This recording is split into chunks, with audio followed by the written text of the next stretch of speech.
мен Ерланның шаңырақ көтергеніне 3 жыл толды. Алғашқы жылдары екеуі де махаббаттың буымен мас болды. Ерлан жұмыстан келсе, Айжан дастархан жаяды, жаңа піскен нанның хош иісі үйді толтырып тұратын. Кеш сайын екеуі бір-бірінің жанына тығылып, болашақ туралы, бала туралы әңгіме қозғайтын. Бірақ уақыт өте, бәрі басқа арнаға бұрылды. Бала жоқ, қанша күтсе де үнсіздік. Айжан кейде терезеге қарап отырып, ішінен ғана тіл қатады. Құдайым, мен Ерланды шын сүйем. Бірақ егер бала берсең, ол мені ұмытып кетпей ме? Сол бір үрей оның жүрегін тырнап, әр түн сайын дұға орнына күдікті оймен ұйықтайтын. Көрші Нұргүлдің 3 баласы бар еді.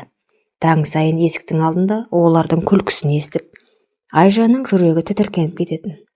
Балалы үй базар, баласыз үй қумазар деп күңкілдеп айтқан Ерланның сөзі күні бойы құлағында жаңғырып тұратын.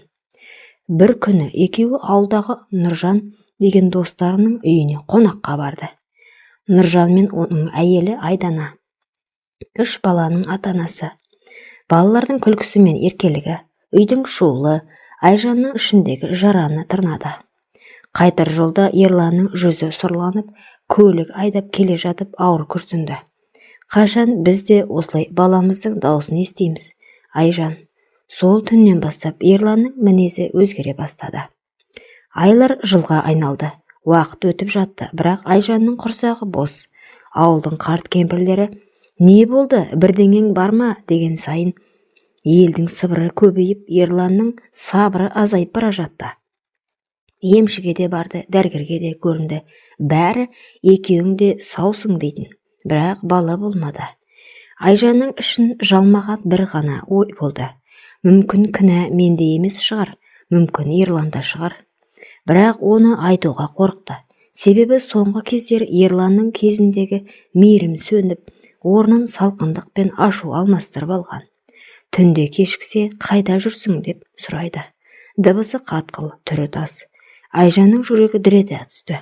Үйдің іші суық қалғандай. Күндердің бір күнінде Ерланның туған інісі Нұрбек қала жақтан келді. Жас болса да бойшаң, сымбатты жігіт. Айжан оны үнемі өз бауырындай көретін.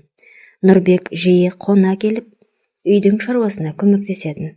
Бір күні кешкісін Ерлан жұмыстан қайтпай қалды. Айжан ас үйде ыдыс жуып тұрғанда Нұрбек кіріп келді де, «Ағам бүгін жолда қонып қалады» дейді жайбарақат. Айжан басын изеді, бірақ жүрегі әлденеден мазасызданды. Сол түні далаға жел кіріп, үй іші тып-тыныш болды. Нұрбек дастархан үстінде шай ішіп отырып, Айжанға ұзақ қарады. Көңілінде біртүрлі ауыр тыныштық орнады. Сол сәт Айжанның өзінен өзі көзінен жас шықты. «Неге жылайсыз?» деді Нұрбек ақырын. «Білмеймін» деді ол сыбырлап. «Шаршадым бәрінен». Бұл сөз ішіндегі тұншыққан мұңның сыртқа шыққан алғашқы тамшысы еді. Осы сәттен бастап олардың арасында бір көзге көрінбейтін байланыс пайда болды. Айжан оны түсінгісі келмеді, бірақ жүрек кейде ақылдың сөзін тыңдамайды. Көктем еді, түн тыныш, үй іші қараңғы. Ерлан тағы да үйде жоқ, телефон да үнсіз. Айжан төсекте жалғыз жатты. Сырттағы ай сәулесі пердеден сығалап, оның жүзін бозартып тұрды. Осы сәтте есік баяу сықырлап ашылды. «Нұрбек, ұйықтап қалдың ба жеңеше?» деді ақырын. Айжан селк етті, бірақ ештеңе демеді. Нұрбек үстелге бір шынаяқ шай қойды. «Сізге ауыр болып жүр ғой, ағам сізге көңіл бөлмейді, жиі ренжітеді» деді, көзін тайдырып. Айжан үнсіз ғана басын изеді, көздері еріксіз түйісті. Сол сәт жүрегінің дүрсілі құлағын жапты. Жанарында жылдар бойы жалғыздық, мұң, сағыныш, түсініксіз жылу. Нұрбек те соны сезді, секундтар ұзақ жолдай созылды. Ол жақындап келді. Айжанның қолы дірілдеп шай төгіліп кетті. «Қой, болмайды» деді ол, бірақ даусы әлсіз шықты. Нұрбек бір сәтке қыдырып, сосын жай ғана: «Мен сізді ешкімге бергім келмейді» деді. «Сіздей нәзік, үлбіреген келіншектің бұлай мұңайып, көңілсіз болып жүруіне жол бермеймін» деп шаштарын сыйпап, көздері түйісіп, еріндері тоғысты. Жаймен көйлегінің түймесін ағытып, ақ тамағынан төмен қарай сүйіп, оянып тұрған серігін итеріп, ырғалы істі бастап кетті. Ләззатқа батқан Айжан Бұл сәтті күйеуін ұмытып денесі балқи берді. Сол түн екеуінің тағдырын өзгерткен түн болды. Айжан ертеңінде айнаға қарап тұрып, өзін танымай қалды. Кезінде ұят, қорқыныш, бірақ біртүрлі тыныштық бар еді. Жаны бір сәтке тыныштық тапқандай. Бірақ дәл сол сәттен бастап кінә атты түнек оның жанына мықтап қонып алды. Қайта бұрынғыдай болу енді мүмкін емес еді. Айлар өтті. Айжанның бойында біртүрлі өзгеріс байқалды. Басында мән бермеген. Бірақ жүрегі жиі айнып, ұйқысы қашып, тамаққа зауқы соқпай қалды.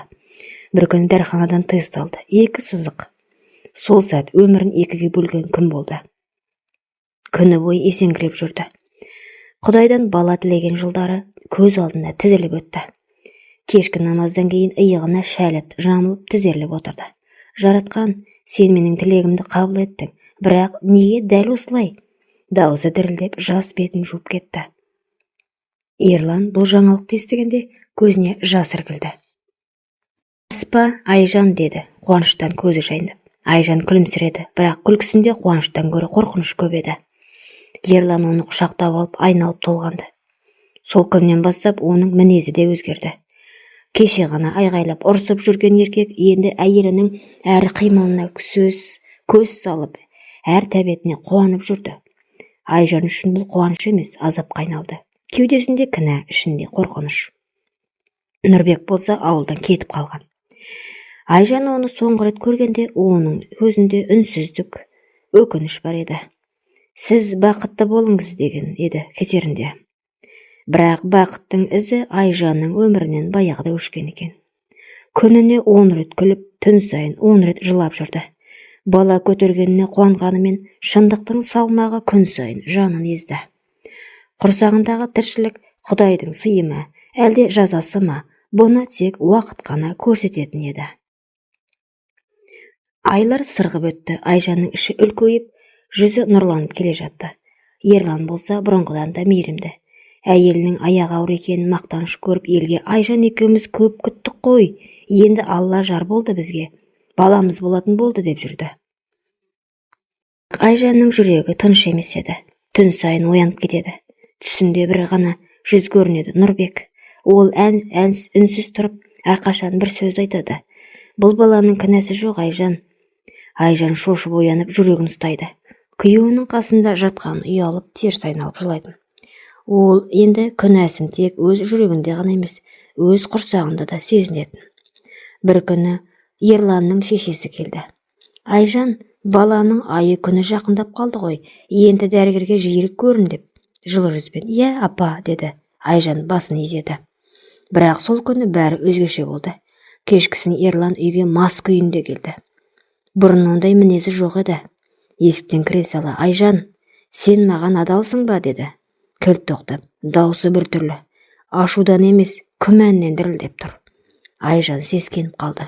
«Не айтып тұрсың, Ерлан? Сенің ішіңдегі бала менікі ме өзі, айтшы» деді. Айжанның қолынан шәйнек түсіп, жерге соғылды. «Не дейді? Кім айтты саған мұны? Ауылда әңгіме жүр. Біреулер сені менің ініммен көріпті дейді. Нұрбекпен» деп Ерлан айқай салды. Осы сөз найзадай қаталды. Айжанның даусы шықпады. Ерлан жақындап келіп, иығынан ұстай сілкіледі. «Айтпа, айтсайш, рас па?» деді. Көзінен жас ақты. «Ерлан, сен мені түсінбейсің, ол менің әлсіздігімнің сәті еді. Демек рас қой» деп Ерлан ашуға бұлықты.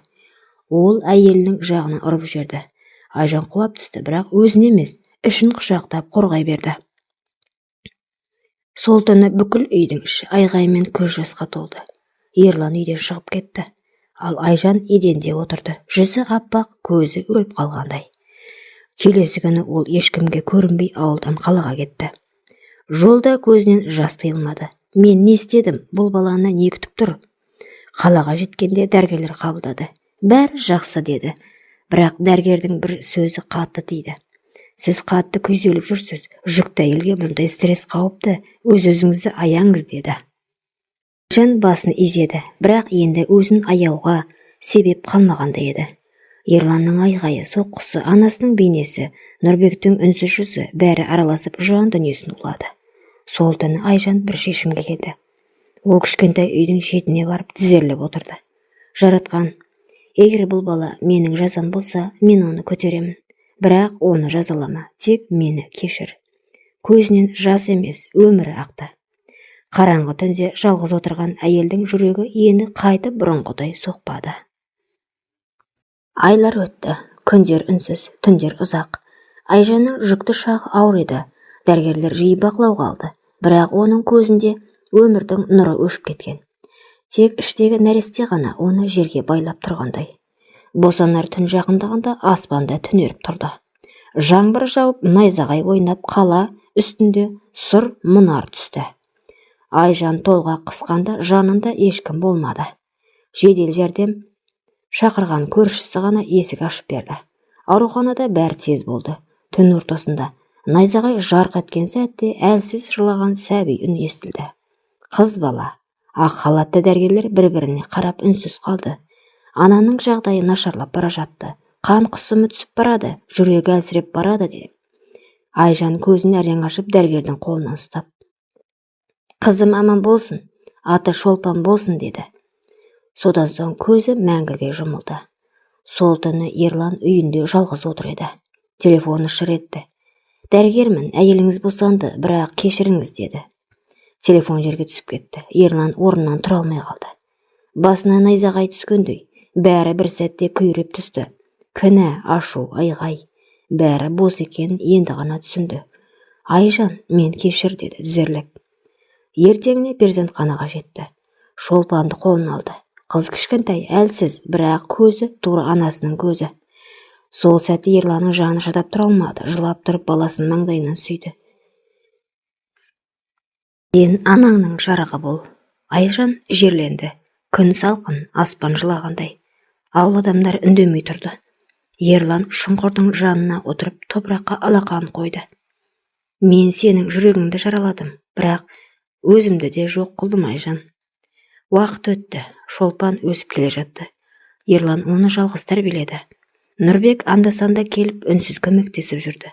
Қыздың көзінде анасының нұры, күлкісінде оның мейірімі бар еді. Айжан кетсе де оның ізі тірі жүректерде қалды. Күнәһар да, күнәсіз де, бәрі тағдыр алдында тең еді. Тек бір шындық айқын. Сүйіспеншілік кешірімсіз болған жерде өмірде жарығын жоғалтады екен.